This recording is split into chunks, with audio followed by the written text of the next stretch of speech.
You see that zoo you call Nigeria will never ever cease to amaze any rational, critical thinking mind and someone with a very high intellectual and cerebral standing. And that is the fact about it. I do not even think that in this life, someone who is very thoughtful would even reason eh, to attribute that so-called tweet to Simon Ekpa that he wrote Ngozi Okonjo-Iweala demanding for some millions or billions of dollars for whatever reason in connection to Biafra. I want to let all of you know today that Simon Ekpa did not even conceive such an idea, not to even talk of acting it. Not to even talk of acting it. I mean, the conception of that idea did not even, come to his mind. Not to even talk of acting it. How can that even be possible when we are still struggling to be free or to be an independent nation? How can IMF or whatever organization that Ngozi Okonjo-Iweala is heading have any affair, first and foremost, or now with a nation that is battling, understand, to stake its feet among the Committee of Nations? How is that even possible? And all of you now are coming to run your mouth. In fact, it's giving room for people now to come and exhibit their incurable hatred, not even only to Simon Ekpa alone, but to Biafra and the Igbos. Understand, if you like, let me put it that way, against Simon Ekpa. It is very unfortunate. As far as you are concerned, no matter how much you hate Simon Ekpa, he is the leader in charge. He is the one in charge. And we are all following him. In fact, we are following him blindly. Blindly. Let me put it that way. We follow him blindly because we know that he is leading us to somewhere.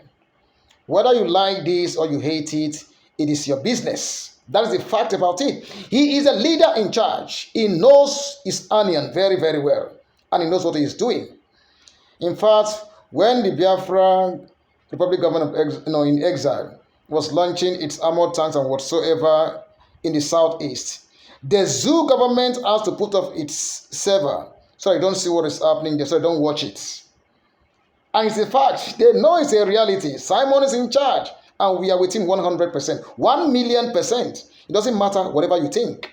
Simon is in charge to lead our people. In fact, he is the Moses of our own generation by the grace of God until Mazi Nnamdi Kanu is out. Those of you betrayed Mazi Nnamdi Kanu, you ever live to regret this.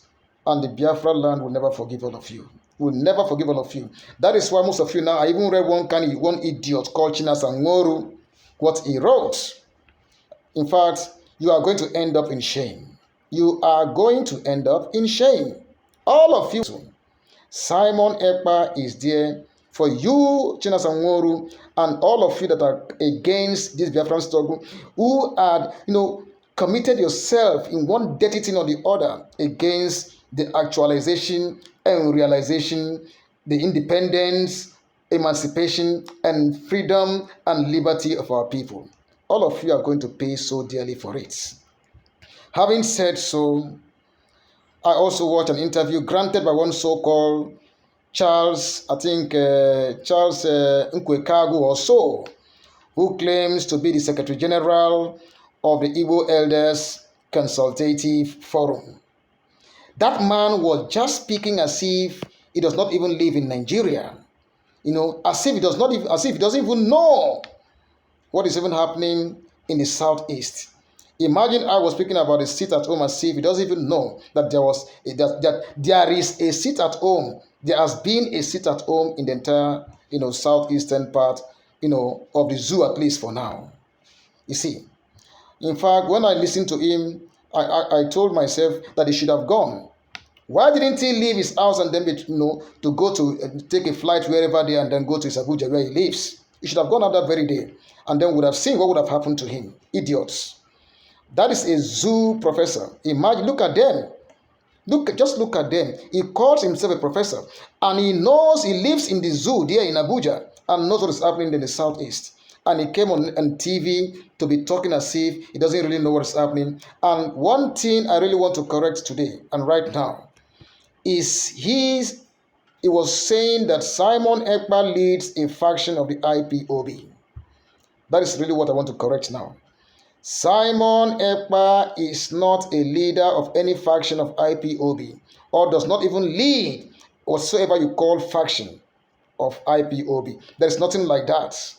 There is nothing like even IPOB again.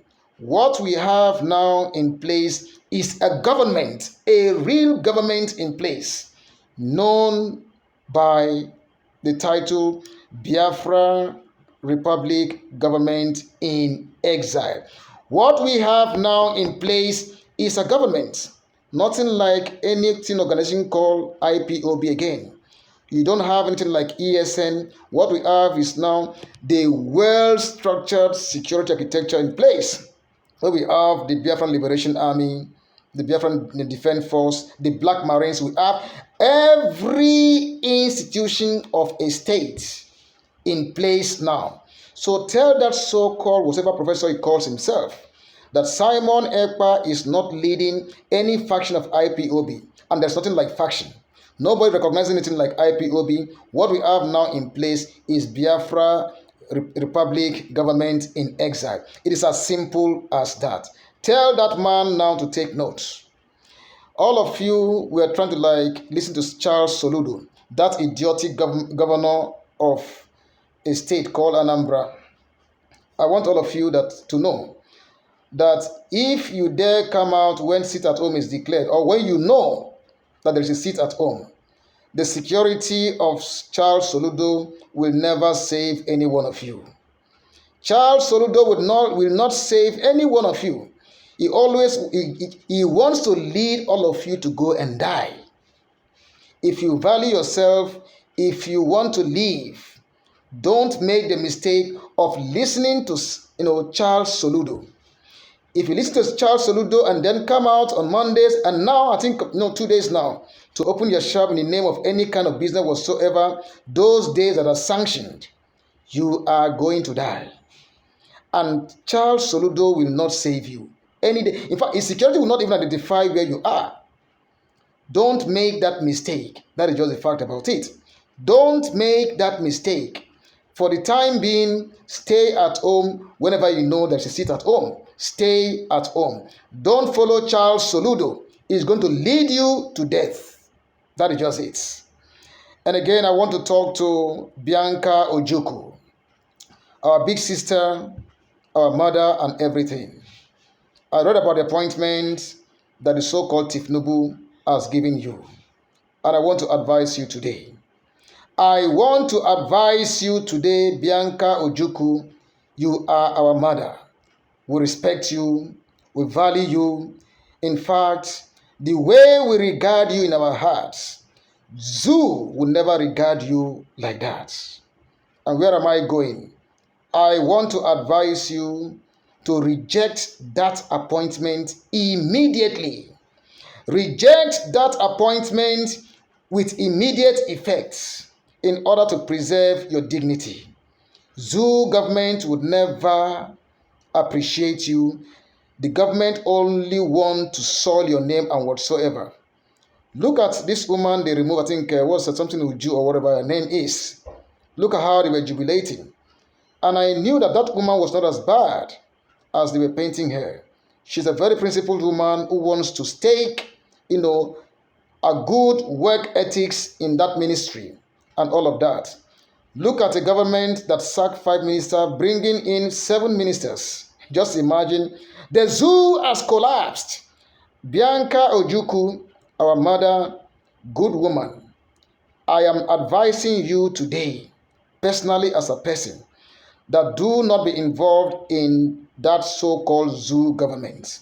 I want you to reject that appointment. There is nothing that government will do for you. There is nothing that we cannot do for you that God has not blessed you with. I am advising you, reject that appointment immediately. Otherwise, you are going to regret it. Don't say we did not tell you. Reject it in order to preserve your honor and preserve the honor of your husband. We are advising you. Biafra is a reality. Anybody, if you can talk whatever you like, we are going